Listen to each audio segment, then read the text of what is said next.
or you as an audience, you're taken into a different world. Yeah, Or yeah. you're not in the same world. Like it may look like our world, kind of like Atlanta, Yeah, right? yeah. The show Atlanta. It looks like the real world, but there's different laws at play. Like the invisible car, bro. Like, what else? The alligator man, like stuff like that. Or Teddy Perkins. Those guys, they're in the real art world, but they're not in what we know as the real world. Same thing with Daydream Hero. It's okay. It looks like the real world, but it's not because there's this. It's a movie, yeah. This It's a big different dude world. doing kung fu. This nerdy guy looks like couldn't lift his leg to save his life. He's doing all these like crazy kung fu moves, right? Off the bat, you're already like, oh snap! Because if it was just contemporary John Wick action, it wouldn't fit the story. It just wouldn't fit it. And anybody can do contemporary fighting. And then at that point, I wouldn't have made myself the star. I would have just put someone else to do it. But it wouldn't have been. It's more amazing seeing those old school, like, the tiger fist, the snake. It's like very intricate, doing the shapes and like, all the pomade. Great. Exactly, doing all that shit. If it was just regular, kickboxing, all right, cool. It's cool, but like you're seeing Bring back the goodies, Yeah, you're bringing back something that most people most people my age don't really watch those type of movies unless it's like Crouching Tiger or something. Like go and show your little siblings or your kids a Bruce Lee movie from back in the day, and trust me, they'll have some fun. Bro, I remember the first time I seen a Bruce Lee movie, I didn't know what I was watching.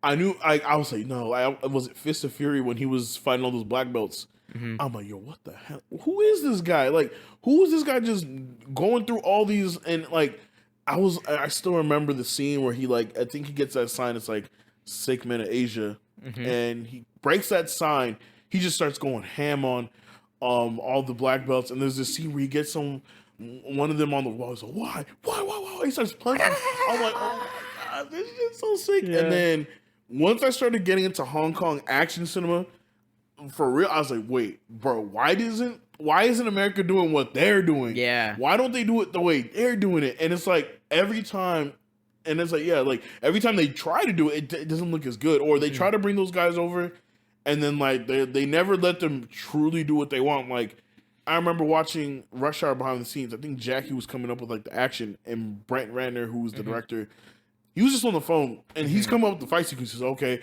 let's do this. And then, what does Brett think? He said, Brett's still on the phone. And he looked so annoyed, and I'm like, yeah, bro, I get it. Because, like, what's the point of having somebody like Jackie or Donnie on the screen? You're not going to utilize them to the best. And I'm so glad Rush Hour 2 happened, because at that point, I think Brett trusted Jackie with the action, which I think it's weird. Like, a lot of people, like, when it comes to bringing people from the East to work on Western films, you would think that they trust them more because of their experience. These guys have been working with, like, lower budget action flicks. And doing it badass, Exactly. So why wouldn't you trust them when there's millions of dollars on the line to create something that actually will look really good? And then the film grossed millions of dollars in the box office because of Jackie Chan's style of action. Like, I think the first time he tried to do the American thing, like he tried to, like, maybe a lot of people don't know this, he did come here in like 81. He tried to do an American film. He did 2 American films.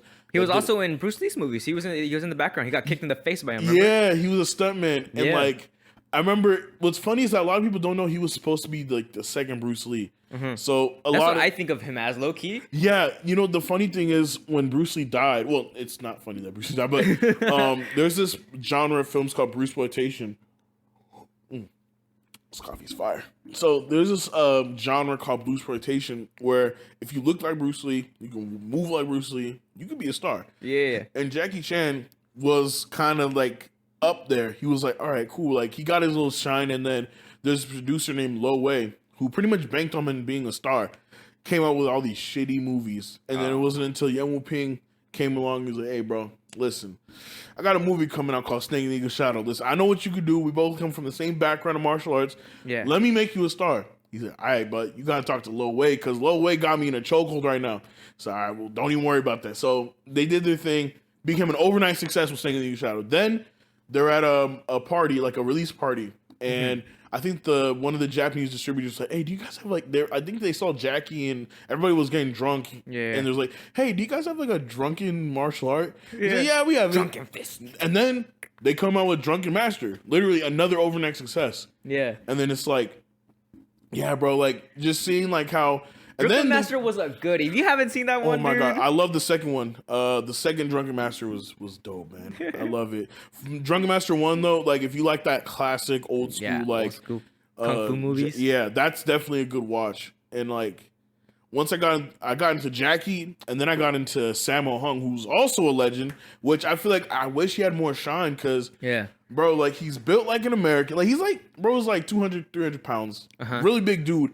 But if you've seen him in a fight, he just starts. He can do all the same flips, all the kicks, all the jump, and he's like he can act, he can direct, and he does everything. And I'm like, bro, I wish he would have became a star. Like he did end up having his own TV show called Martial Law, and I think they have some fights on YouTube. They're really good, and I'm like, I wish they kind of banked on him being a star, but yeah, I mean, Jackie just brought a different element to the martial arts film. Big time, Yeah, so like his energy, the way he went about it was more. It's funny. He said that I'm a fan of action, but not violence. And like Jackie I think he just approaches his action sequences playfully, and not as serious. And that's why he got rid of the whole second Bruce Lee thing. He just became his own guy because he went against the grain when it wasn't cool. That's why he's like, ooh, yeah, he doesn't mind getting beat up. Someone like Bruce Lee making those faces, like Bruce Lee was like, even though it was still early 70s, he was kind of already embodying that 80s action star. Like, oh, like I don't get beat up. Yeah, I'm the man. I'm the badass. Which I think that's what people loved about Bruce Lee. He was that guy. Yeah, like, he was that guy. How do you beat Bruce Lee? But like, you see someone like Jackie, he's like, all right, I could probably beat him up. Until Jackie starts using a chair, starts throwing the chair at you. Starts doing his stunts, Yeah, and I'm like, yeah, so, and then back to, so when he did the American thing, they were trying to make him like Clint Eastwood, Dirty Harry, with like the Protector, and then trying to make him like, with Battle Creek Raw, they try to make him like this beast. But like, it didn't work because Jackie's not a beast. He's the guy next door. He's the spy next door. Literally, he's in a movie called The Spy Next Door. Literally, he's the happy-go-lucky underdog. You can't put him in a role that's against what he plays into. Yeah. So he got mad. Like I think The Protector, that's where he got mad. There was another version of the fight sequence. Not of the fight sequences, but the movie. There's an HK version and there's the US version. And he hated the US version, so he did his own version with the fight. So he sped up the fights a little bit. He ramped up the speed of the fights, and he did a lot of different things with choreo. And then he was like, you know what? Let me just do my own shit. I'm gonna make my own police movie, and it's gonna be better than you guys because you guys don't get it. Ended up with Police Story 1, 2, and 3, bangers. I feel like if you could probably find Police Story 1 on YouTube for free, bro. If I recommend any Jackie Chan film, if you want trying to go back and watch Jackie Chan at his best, watch Police Story because the action in that is insane. Yeah. And I think that's what really makes a difference between the movies because I've seen some action movies where it's like you're trying to sell me this movie. Like now you're like, oh, here we go. Yeah, right. You start doubting shit. You're like too much action. You're like, nah, bro. Now you're trying to keep me in the movie, but at the same time, I'm like, nah.